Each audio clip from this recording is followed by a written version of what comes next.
been a day for me. Yeah, yeah. Hey, I remember syrup sandwiches and crime allowances. Finesse a nigga with some counterfeits, but now I'm counting this. Parmesan with my accountant lips. In fact, I'm down in this.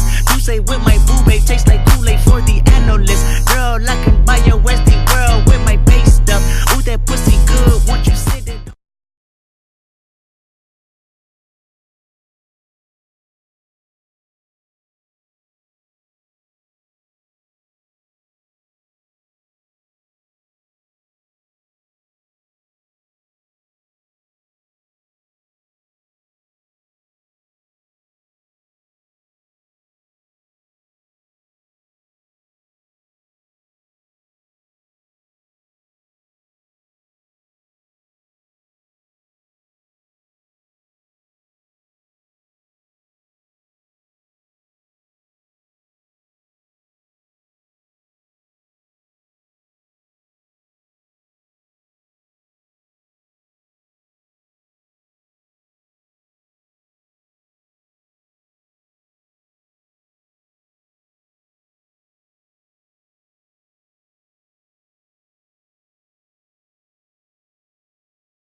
Isaiah Thomas may not be headed to the Cavaliers in that deal that would bring back Kyrie Irving in return. It was a blockbuster agreed to just a couple days ago. However, Thomas's hip injury, which forced him to miss Boston's final 3 playoff games, has complicated a Cavs physical. So for more, let's bring in the man who's been on this story all summer. Adrian Wojnarowski joins us now. And Woj, where do things stand right now? Doug, Cleveland is evaluating the physical that Isaiah Thomas took with their doctors on Friday in Cleveland. They're going through trying to get a sense of when they think he could potentially be available to them this season and start evaluating how they want to proceed in this trade talks. One possibility for the Cavaliers is that they will re-engage the Celtics and go to Boston about putting more in this deal to ultimately finalize it. But those conversations are still ongoing within the Cavaliers. And so this trade is not finalized yet and may not be here for at least the near future.